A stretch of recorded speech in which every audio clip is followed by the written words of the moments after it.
Com certeza, um dos principais trabalhos do mestre de RPG é a descrição das cenas. Cabe a ele fazer o papel dos 6 sentidos dos personagens, apresentando um mundo cheio de vida e detalhes. Mas como encontrar o equilíbrio perfeito para uma descrição eficiente, que faça o jogador se sentir dentro da cena e possa interagir com ela, sem que a narrativa se torne longa e cansativa, tirando a agência do jogador e o ritmo da ação? Olá pessoal, Tio Grutaro aqui na área, trazendo para você aproveitar no canal mais de 30 anos de experiência jogando RPG. E no vídeo de hoje nós vamos acompanhar dicas, técnicas e macetes para ajudar você, mestre, a descrever suas cenas de RPG com eficiência e elegância, trazendo uma imersão que é super importante para os jogadores, sem que eles fiquem entediados ou esqueçam de tudo que você falou. Vamos fazer um teste? Me diz aqui nos comentários se você, como mestre ou jogador, já passou por uma situação assim. O grupo chega em uma cena e o mestre inicia a descrição dela. Conta com detalhes, cada coisa que os personagens estão vendo e sentindo. Explica tanta coisa que só depois de uns 10 minutos ele faz a pergunta clássica: o que vocês querem fazer? E aí os jogadores estão todos lá com cara de bunda, sem saber direito como interagir com a cena e, pior, sem lembrar os detalhes importantes para que eles sejam bem-sucedidos.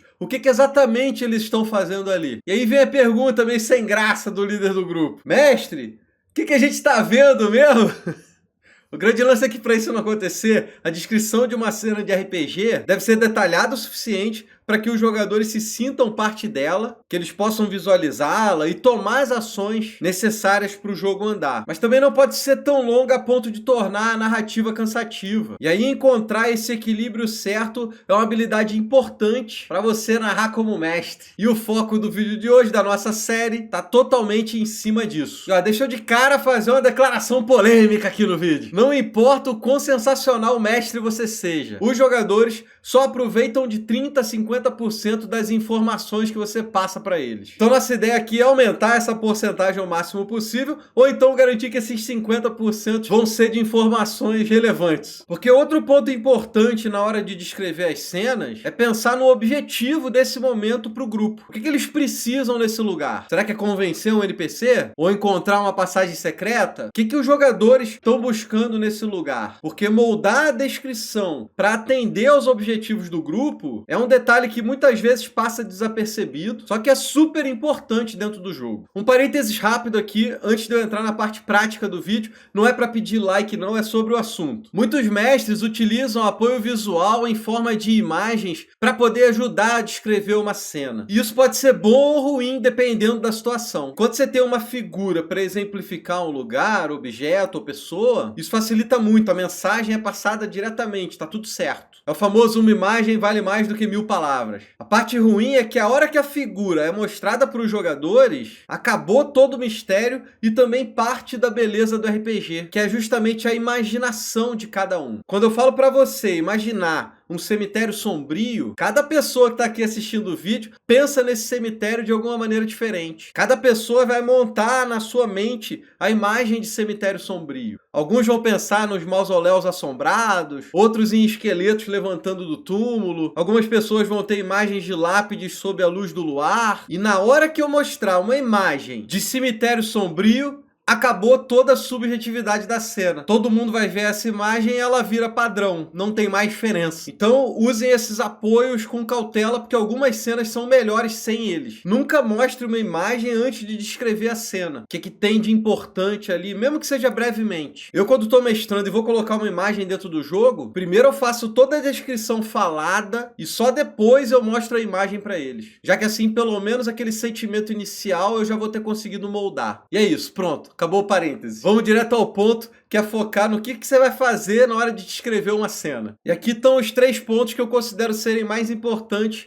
para o mestre descrever as cenas: ambiente, NPCs ou monstros e objetivos. Vamos falar diretamente sobre cada um desses pontos e depois vamos para aqueles exemplos. Também é importante destacar que esse meu método de descrição das cenas trabalha em 2 ou mais etapas. Significa que você vai fazer uma descrição inicial, com detalhes suficientes para fazer a imersão dos jogadores, e depois você vai se aprofundar a descrever outras coisas importantes, no detalhe ali, dependendo das ações dos jogadores. Já vou dar um exemplo concreto, vai ficar mais fácil para você poder entender isso. Mas agora vamos focar naqueles pontos começando pelo mais importante, o ambiente. Essa é a principal parte da descrição. Absolutamente todas as cenas vão ter um ambiente relacionado. Só que tem duas grandes armadilhas que muitos mestres acabam caindo quando chega nesse momento. E essas armadilhas são curiosas, porque é justamente fugindo delas que a gente vai encontrar o equilíbrio perfeito. A primeira armadilha é quando o mestre descreve poucos elementos do ambiente. Muitas vezes ele foca só ali no que os jogadores estão vendo de mais básico, sem mencionar os outros sentidos e sem dar detalhes suficientes para que os jogadores possam interagir com a cena. A outra armadilha já é o oposto. Quando o mestre detalha tanto, mas tanto, que o jogo trava, os jogadores se cansam, perdem o interesse e acabam esquecendo as principais interações que eles precisam fazer na cena. Então, se vamos fugir dessas armadilhas, o que a gente vai descrever para os jogadores? E eu brinquei na introdução com esse negócio de 6 sentidos ao invés dos 5 que a gente conhece normalmente. Visão, audição, olfato, paladar e tato. E aí, como brincadeira, o sexto sentido eu tô chamando de coração, que seria um pouco do que os jogadores estão sentindo na hora que eles estão interagindo com a cena. Não precisa fazer um discurso extremamente extenso para cada um desses caras. Você pode começar com uma descrição rápida e geral da cena, de onde que os jogadores estão, e aí depois a gente vai detalhar pelo menos 3 desses sentidos, de maneira relativamente breve, mas com palavras marcantes que apresentem as coisas mais importantes do momento. Coisas que vão trazer uma imersão para os jogadores na cena. E você tem que se perguntar quais são os aspectos que chamam mais a atenção dos personagens quando eles chegam num local a primeira vez. Para o sentido da visão, você pode focar em características importantes do local onde os jogadores estão. O que tem em volta deles? Que objetos que mais se destacam aos olhos dos personagens? É uma grande mesa? É um trono trabalhado em madeira maciça do rei? Ou uma estante cheia de livros raros?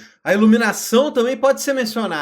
Que tipo que o local possui? É intensa? É fraca? Natural ou artificial? E as cores? Será que são cores vivas ou cores mais sombrias? E aí, cada cena você pode mudar um pouquinho e trazer variações para não ficar um jogo muito repetitivo. Usa aí a criatividade, mas deixa também os outros sentidos te ajudarem. Porque a descrição de efeitos sonoros vão te ajudar a complementar a cena quando você está pensando em audição. Descreva qual é o principal som que chega no ouvido dos jogadores. Será que são gritos desesperados de agonia? Ou água corrente ou uma cachoeira de um rio próximo? Objetos que fazem algum tipo de barulho também são sempre interessantes. Mesmo a ausência de som, o silêncio pode significar algo legal. Quebra um pouquinho a expectativa dos jogadores e bota um drama na cena. E vamos pro próximo, vamos pro olfato. Mais uma vez, você pode descrever o principal cheiro que chega no nariz dos jogadores. É um cheiro de mar? Ou será que é um cheiro ruim de decomposição num pântano? O aroma de comidas e bebidas também são ótimos para descrever ambientes. E se você quiser sair um pouquinho do padrão, pode buscar uns cheiros corporais, como suor ou sangue. Isso também coloca um pouco de drama na cena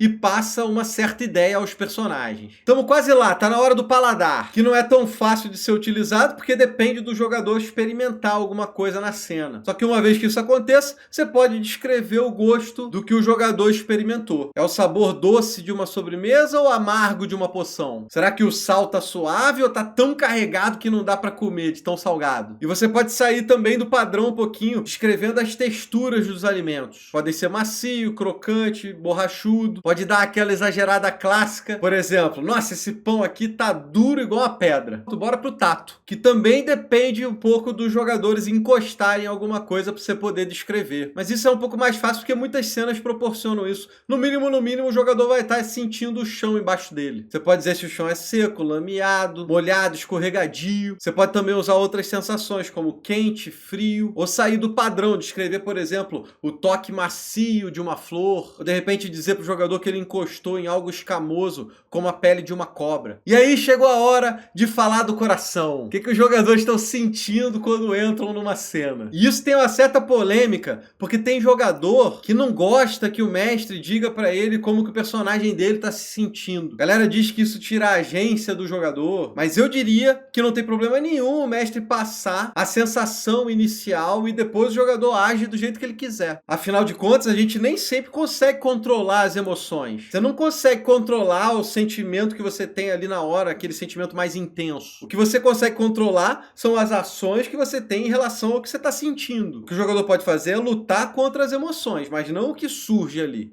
Isso aí é assunto para outro vídeo. Aqui eu vou te dar permissão para dizer sim para o jogador o que ele está sentindo na cena. Que isso aí é uma ferramenta muito poderosa. Você pode descrever medo, raiva, tristeza, alegria, tranquilidade. As possibilidades são infinitas. Só que eu quero destacar aqui um pulo do gato. Uma dica sinistra que você não vai encontrar por aí pelo YouTube, não. Se liga só, pensa aqui comigo. Se você descrever algo relacionado aos 5 sentidos, normal, só que evocando uma emoção do personagem, fica um outro patamar de descrição. Usar os sentidos para evocar as emoções. Se liga no exemplo que você vai pegar. A ansiedade e o medo bate no coração de cada um de vocês quando vocês percebem a sombra de uma poderosa medusa atravessando um corredor. Ou então assim, a risada debochada do jovem nobre atinge seus ouvidos, causando uma repulsa quase incontrolável. Se você fizer isso, você vai ter quase que uma categoria nova para poder explorar suas descrições. É uma parada bem legal quando você pensa fora da caixa e monta uma mistura de descrição sensorial com emoção que está causando. Vamos falar dos NPCs e dos monstros, porque o foco aqui é descrever as aparências, as atitudes, as ações dos NPCs ou dos monstros envolvidos na cena. Porque pode até ser que as cenas de exploração não tenham monstros ou NPCs envolvidos, só que os momentos de interação social e os combates, com certeza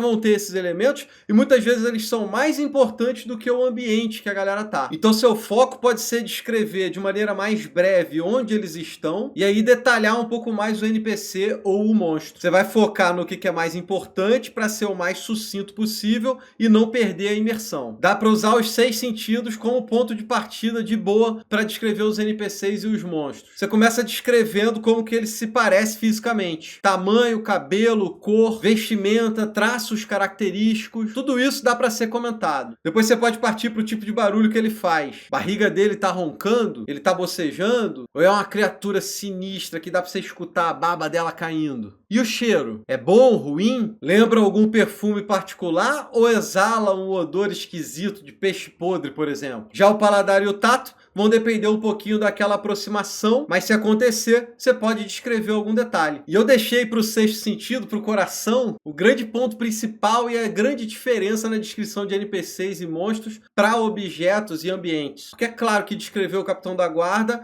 é muito diferente de descrever um baú. O que você pode dizer para os jogadores, o que eles conseguem perceber em relação ao comportamento dos NPCs e dos monstros. Será que ele está nervoso? Será que ele está com medo? Ou ele está demonstrando uma raiva meio explosiva? E o mesmo esquema das percepções sensoriais estarem evocando emoções também pode ser aplicado aqui. Por exemplo, você pode dizer que o Capitão da Guarda se mostra extremamente ansioso, que ele está balançando as pernas sem parar e constantemente olhando para o corredor, como se estivesse esperando que alguém muito importante chegasse. E ó, se liga, se você precisar de inspiração para poder descrever seus NPCs, vou deixar o link aqui embaixo na descrição do vídeo com características marcantes. É um material, um vídeo que eu tenho de uma página muito fácil para você poder usar. Tudo que a gente fez até agora serviu para aquele tempero especial da cena, para fazer a imersão dos jogadores, para colocar eles no mundo. Só que toda essa descrição não serve de nada se os aventureiros empacarem na cena e não conseguirem avançar no jogo. Então eu gosto de separar essa parte para que a gente dê uma atenção especial aos objetivos da cena. E a primeira coisa que você tem que pensar é qual é a finalidade desse momento. Quais os segredos e as informações que vão estar presentes. Talvez eles precisem encontrar uma passagem secreta ou uma pista importante, talvez convencer o prefeito da cidade, ou será que eles têm que lutar e derrotar uma criatura? Isso é significativo porque vai direcionar algumas descrições da cena, para que você, como mestre, forneça as informações necessárias para o jogador interagir e chegar no objetivo do grupo. Se uma cena de exploração demanda que os jogadores descubram o mapa de um covil secreto, está escondido no fundo falso de um baú, é imprescindível que o mestre apresente o baú como um objeto de destaque na hora que ele está descrevendo a cena. Isso vai possibilitar que algum jogador peça para investigar o baú, vá atrás do baú, e aí sim, beleza, possibilita que eles encontrem o mapa. Então, quando você estiver preparando a cena, pensa no que os jogadores podem ou devem encontrar. Vai utilizar os 6 sentidos para descrever as situações, só que agora, em particular, O foco é destacar os elementos que são importantes para avançar com as cenas, para os jogadores encontrarem os objetivos. Coisas que eles vão interagir, ganhar pistas, procurar, enfim. Você pegou a ideia, né? Porque agora, para terminar esse vídeo, só falta aquele exemplo bonitão, completão. Mas antes disso, mais um assunto importante que também não é like no vídeo. Falei várias vezes sobre equilíbrio. Falar de mais é ruim, falar de menos é ruim. Como que você vai fazer esse balanceamento? Achar esse ponto perfeito? E minha dica aqui é utilizar o que eu falei lá no início do vídeo. Fazer as descrições em 2 ou mais momentos. Você vai usar todas as técnicas que a gente deu aqui no vídeo para montar uma descrição inicial, apresentando os pontos importantes, mas sem entregar todos os detalhes. Que aí depois disso você coloca a agência na mão dos jogadores. Eles vão interagir, procurar, conversar, investigar e vão te fazer um monte de perguntas. À medida que eles forem perguntando, agindo, interagindo com a cena, aí você parte para mais uma rodada de descrição relacionada diretamente àquela pergunta, àquela ação do jogador. Com isso você consegue entregar mais detalhes, coloca os jogadores ainda mais imersos na cena, avança com o jogo, passa um monte de informação importante, sem que o jogo demore um tempão, fique chatão. Acho que esse aí é um grande macetinho para você fazer as suas descrições. E ó, vamos fazer um exemplo prático, uma cena, zona. Pensa que os aventureiros derrotaram o orc xamã e a tribo ali. Agora eles têm a possibilidade de investigar a caverna onde fica o covil em busca de tesouros e pistas. Vocês entram no covil que está mal iluminado. A luz fraca vem de frestas nas paredes de pedra e da fogueira que está no centro da caverna esquentando um caldeirão fervente.